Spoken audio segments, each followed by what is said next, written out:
Good morning students, मैं लक्ष्मी भदौरिया सुने और जाने चैनल की ओर से आप सभी का स्वागत करती हूँ। भारत के प्राचीन इतिहास के बढ़ते क्रम में आज एक नए विषय पर चर्चा करेंगे और उसमें जो है मौर्य वंश की कला और अशोक के धम्म पर चर्चा होगी।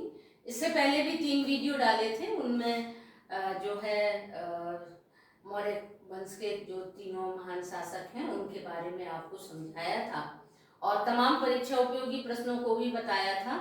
आशा है वो आपके लिए उपयोगी और लाभप्रद रहे होंगे। आज चर्चा करते हैं कि कला क्या है। कला तो कला से तात्पर्य होता है कि जो है मानव द्वारा निर्मित वो सारी कृतियां जो विभिन्न क्षेत्रों में होती हैं, जैसे मूर्ति कला, भवन निर्माण, संगीत, वाद्य यंत्र, चित्रकला, ये सारी चीजें और बहुत सी चीजें इनमें शामिल हो जाती हैं, तो उनको कला कहते हैं। तो जब आप इतिहास में पीछे जाते हैं तो स्पष्ट होता है कि सिंधु घाटी की सभ्यता के समय जो है तमाम तरह की कलाओं का प्रदर्शन होता है, या उस समय कला विकसित अवस्था में थी, क्योंकि सिंधु घाटी सभ्यता स्वयं एक नगरीय सभ्यता थी और वहाँ पे तमाम सारी कृतियाँ मिली। इनमें छोटी बड़ी मूर्तियाँ, खिलौने, स्नानागार, सड़कें, ये सारी चीज़ें उस समय की कलाकृतियों के बारे में जानकारी देती हैं। लेकिन जैसे ही सिंधु घाटी सभ्यता के पतन के बाद वैदिक काल शुरू होता है तो उसमें कला विलुप्त हो जाती है और फिर ये मौर्य काल में आके दिखाई देती है, क्योंकि मौर्य काल में राजाओं और जो है वहाँ की प्रजा के द्वारा इस क्षेत्र में बहुत अधिक प्रयास किए हैं। तो अब इसमें देखते हैं कि विभिन्न रूपों में कला के क्या क्या रूप दिखाई दिए। तो इसमें सबसे पहले देखते हैं कि शिलालेख अशोक, सम्राट अशोक के द्वारा शिलालेखों का निर्माण करवाया गया था और इनकी संख्या 14 है। ये 14 स्थानों पर प्राप्त हुए थे। तो इन शिलालेखों से तात्पर्य होता है कि एक ऐसी शिलापट्टी जिस पर उस समय के नियमों और कानूनों को अंकित किया जाए और जनता तक उनको पहुंचाना उनका मुख्य उद्देश्य होता था। तो ये शिलालेख थे। तो इसमें सम्राट अशोक ने अपने नियमों को अंकित करवाया था। तो जो अशोक का पहला शिलालेख था, इसमें अशोक ने पशु बलि की निंदा की। पहले शिलालेख में अशोक ने पशु बलि की निंदा की है। यद्यपि अशोक की रसोई में स्वयं पहले मोर का मांस पकता था, लेकिन बाद में बौद्ध धर्म अपनाने के बाद स्थिति में परिवर्तन आया था। फिर चौथे शिलालेख में अशोक ने भेरी घोष के स्थान पर धम्म घोष की घोषणा की है। भेरी घोष से तात्पर्य होता है युद्ध के द्वारा साम्राज्य का विस्तार करना, लेकिन अशोक ने युद्ध के स्थान पर धर्म के द्वारा अपने साम्राज्य का प्रसार करना की नीति अपनाई थी। फिर 5वें शिलालेख में धर्म महामात्रों की नियुक्ति का वर्णन मिलता है। धर्म महामात्रों से तात्पर्य है कि ऐसे व्यक्ति की नियुक्ति करना जो धर्म के प्रचार प्रसार में कार्य करे। 7वें शिलालेख में सभी धर्मों के प्रति निष्पक्षता का जो है वो उपदेश देता है। अशोक का कहना है कि हमें सभी धर्मों के प्रति निष्पक्ष रहना चाहिए। और 8वें शिलालेख में अशोक के द्वारा की गई तीर्थ यात्राओं का वर्णन मिलता है कि अशोक ने जो जिन स्थानों पर मुख्यतः गया, बौद्ध गया, इन स्थानों की तीर्थ यात्राएं की थी, तो इनका वर्णन 8वें शिलालेख में मिलता है। और 10वें शिलालेख में सम्राट और अधिकारी प्रजा हित में सोचें। 10वें शिलालेख में इस बात का वर्णन है कि जो राजा है वो प्रजा के हित में कार्य करेगा और जो अधिकारी हैं, राजा के द्वारा नियुक्त किए गए अधिकारी, इनका भी मुख्य उद्देश्य प्रजा के हित में कार्य करना है।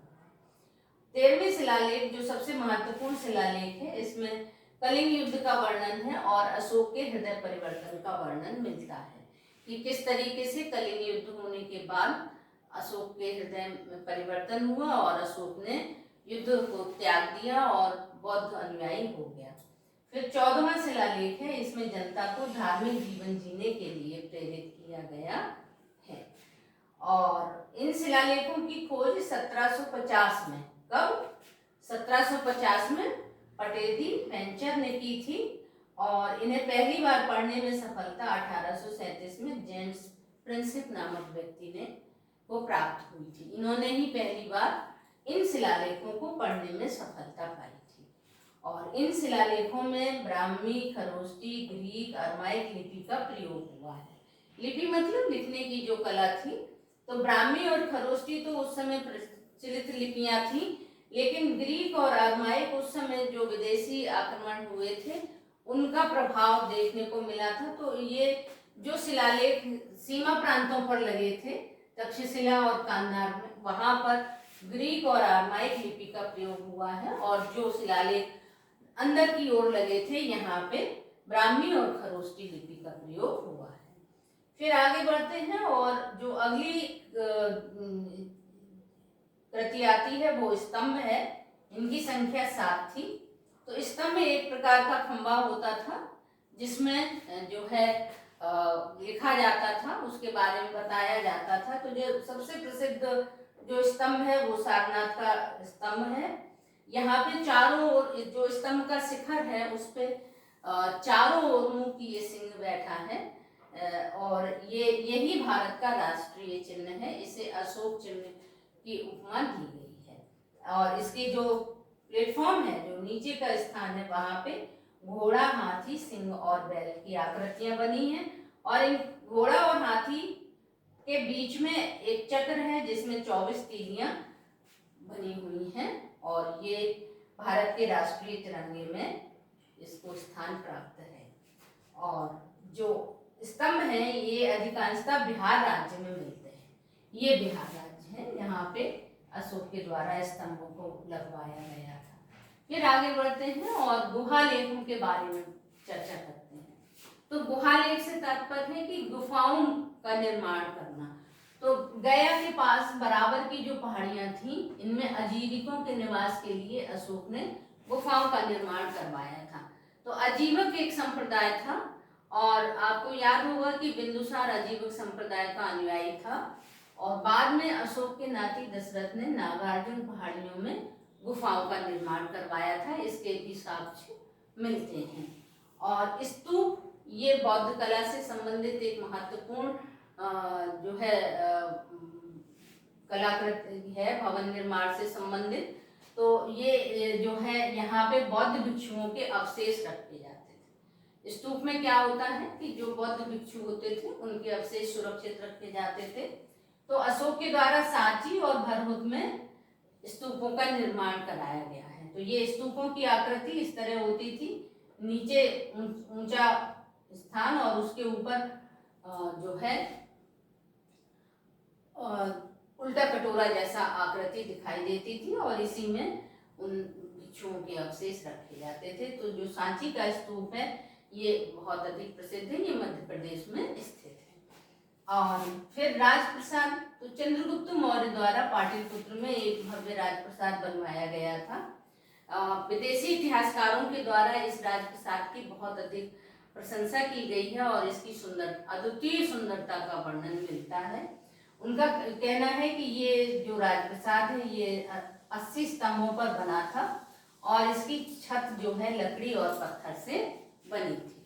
और फिर आगे बढ़ते हैं और लोक कला से तात्पर्य होता है कि स्थानीय लोगों के द्वारा जिन कलाओं का विकास होता है उन्हें लोक कला कहते हैं। तो मौर्य काल में जो स्थानीय लोगों के द्वारा यक्ष और यक्षिणियों की मूर्तियों का निर्माण किया गया था।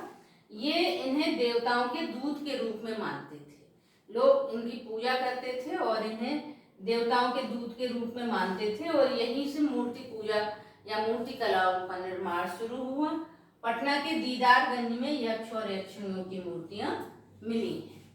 फिर मृदभांड, मौर्यकालीन समय में जो बर्तन मिले हैं उन्हें जो है वो उत्तरी काली पालिश के थे, जिन्हें NBPW कहते हैं। और मृदभांड से तात्पर्य होता है कि उस काल में मिले बर्तन। तो बर्तन तो बहुत बड़ा सबूत होता है किसी भी काल के बारे में जानने के लिए। और अब आते हैं आगे अशोक के धम्म के बारे में चर्चा करते हैं कि अशोक ने कलिंग युद्ध के बाद बौद्ध धर्म अपनाया था और बौद्ध धर्म अपनाने के बाद भी उसने सभी धर्मों का सार निकाल के एक अलग व्यवस्था की थी। तो उसकी मुख्य विशेषताएं क्या थी?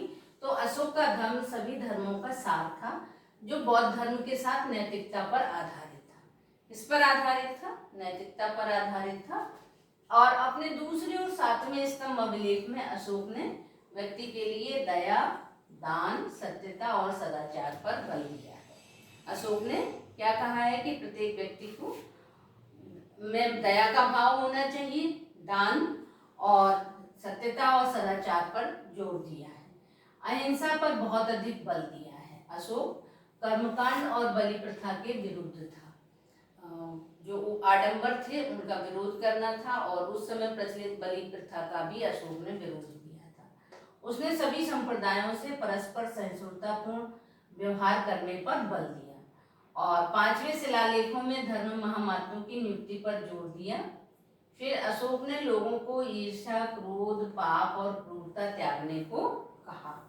डॉक्टर रोमिला थापर ने अशोक के धम्म के संबंध में कहा है कि धम्म स्वयं अशोक का अन्वेषण था। मतलब जो ये अशोक का धम्म है वो अशोक के मन की खुद की उपज थी। उसने जो उसको उचित लगा वो उसने अपने धम्म में शामिल किया था। तो इस तरीके से ये अशोक के धम्म की मुख्य विशेषताएं थी, और ये जो है प्रमुख वास्तुकला से संबंधित चीजें हमने आपको बताई। आशा है ये आपके लिए परीक्षा में बहुत उपयोगी होंगी, और आप वीडियो को पसंद करें और चैनल को सब्सक्राइब करें। Thank you.